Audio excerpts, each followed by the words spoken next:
Hey what is up guys, कैसे हैं आप सब। और फाइनली पोको X2 के बाद में एक नया स्मार्टफोन लॉन्च हो गया है जो कि है पोको M2 Pro। और अगर हम बात करें उस फोन के डिजाइन की तो लगभग से आपको यही डिजाइन देखने को मिलने वाली है। अब ये जो स्मार्टफोन है ये है Redmi Note 9 Pro और इस फोन में और पोको M2 में आपको काफी सिमिलरिटी देखने को मिलेंगी। इवन काफी सारी चीजें बिल्कुल सेम है, लेकिन यहाँ पे कुछ कुछ चेंजेस भी किए गए हैं। तो इस वीडियो में हम बात करेंगे कि एक्चुअल में क्या चेंजेस हैं और पोको M2 Pro में आपको क्या कुछ नया देखने को मिलता है। अब यहाँ पे Redmi Note 9 Pro के होते हुए पोको M2 Pro को लॉन्च करने की क्या जरूरत पड़ी, क्योंकि दोनों सेम कंपनी है, पेरेंट कंपनी है Xiaomi, आपको पता होगा।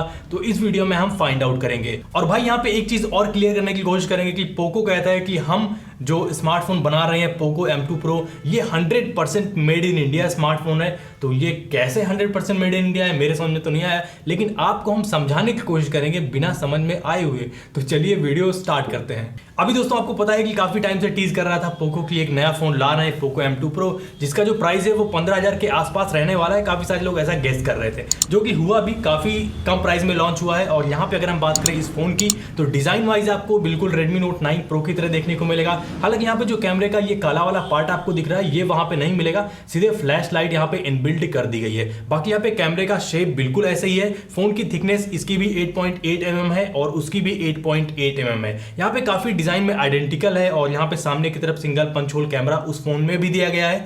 तो कहने का मतलब ये है कि डिजाइन बिल्कुल आपको सिमिलर देखने को मिल जाती है। अभी दोस्तों बात करें इस फोन के डिस्प्ले की तो यहाँ पे आपको मिल जाती है 6.67 इंच की फुल HD प्लस डिस्प्ले। और यहाँ पर डिस्प्ले की क्वालिटी काफी अच्छी होने वाली है, जैसे कि हमें मिलती है Redmi के Note 9 Pro में, और बिल्कुल सेम डिस्प्ले वहां भी यूज की गई है। सामने की तरफ पंच होल कैमरा है जहां पे आपको 16 मेगापिक्सल की सेल्फी देखने को मिलेगी। और दोस्तों अगर हम बात करें इस फोन के रियर कैमरे की, जो प्राइमरी सेंसर है आपको मिल जाता है 48 मेगापिक्सल का, 8 मेगापिक्सल का अल्ट्रा वाइड मिलता है और 5 मेगापिक्सल का आपको माइक्रो सेंसर मिलता है। साथ ही साथ आपको 2 मेगापिक्सल का डेप्थ सेंसर भी दिया गया है। इसके अलावा इस फोन में आपको साइड माउंटेड फिंगरप्रिंट स्कैनर देखने को मिलेगा। अभी दोस्तों बात करते हैं इस फोन के प्रोसेसर की, तो यहाँ पे आपको मिलेगा Qualcomm Snapdragon 720G, जो कि आपको अदर स्मार्टफोन जैसे Realme 6 Pro या फिर Redmi Note 9 Pro में भी देखने को मिल जाता है। तो ये जो स्मार्टफोन है काफी सिमिलर कैटेगरी के स्मार्टफोन है और यहाँ पे जो परफॉर्मेंस आपको मिलेगी वो भी काफी अच्छी खासी देखने को मिल जाती है। अभी दोस्तों बात करें इस फोन के बैटरी लाइफ की तो Redmi Note 9 Pro में जो बैटरी लाइफ मिलती है वो काफी अच्छी है। तो मुझे लगता है बिल्कुल सिमिलर काइंड ऑफ आपको बैटरी लाइफ देखने को मिलने वाली है, जहां पे आपको 5000 mAh की बैटरी मिलती है, साथ ही साथ 33 वाट की फास्ट चार्जिंग मिलती है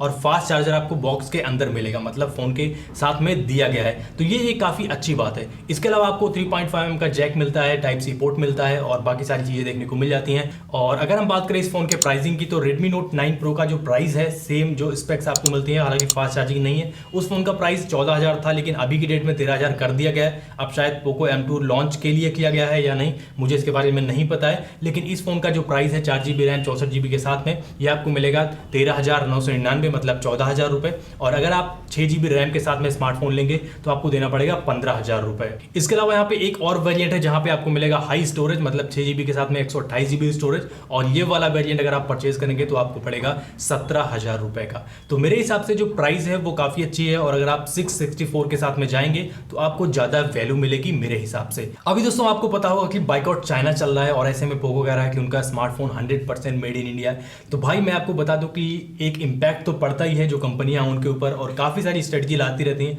कि भाई मेरा फोन सेल हो, और सेल होने के लिए भाई कुछ भी झूठ बोल सकती हैं और डब्बे के ऊपर कुछ भी छाप सकती हैं। तो वो लोग कह रहे हैं कि 100% मेड इन इंडिया है, लेकिन भाई मैं आपको बता दूं कि यहाँ पे जो स्मार्टफोन्स असेंबल होते हैं तो आप ये मान सकते हैं कि 50-60% यहाँ पे जो काम होता है वो इंडिया के अंदर होता है। बाकी जो कंपोनेंट्स हैं, जो प्रोसेसर है, जो रैम है, जो स्टोरेज है, वो बाहर ही बनती हैं, चाइना, ताइवान वगैरह में। और जैसे कि आप लोग जानते हैं कि जो पोको कंपनी है उसकी पेरेंट कंपनी Xiaomi है, जिसका जो पूरा का पूरा ओरिएंटेशन है या फिर पूरा जो फैक्ट्री सेटअप है वो चाइना के अंदर है। तो मेन जो कंपोनेंट आते हैं वो चाइना से ही आते हैं पोको के। तो ये भी एक बात आप जान लीजिए। तो ये स्मार्टफोन 100% मेड इन इंडिया नहीं है, और अगर आप ऐसे स्मार्टफोन को लेते हैं मेड इन इंडिया समझ के तो ये आपके साथ एक धोखा होगा, ये एकदम मैं कंफर्म कह सकता हूं।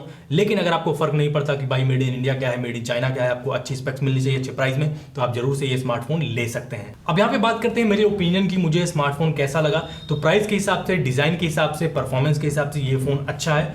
और जिस प्राइस पॉइंट पे पोको ने लॉन्च किया है आप ये स्मार्टफोन जरूर से ले सकते हैं। हालांकि जब मिलेगा तो ले सकते हैं, फ्लैश सेल भी है इसकी 14 जुलाई को, मैं आपको बता दूं।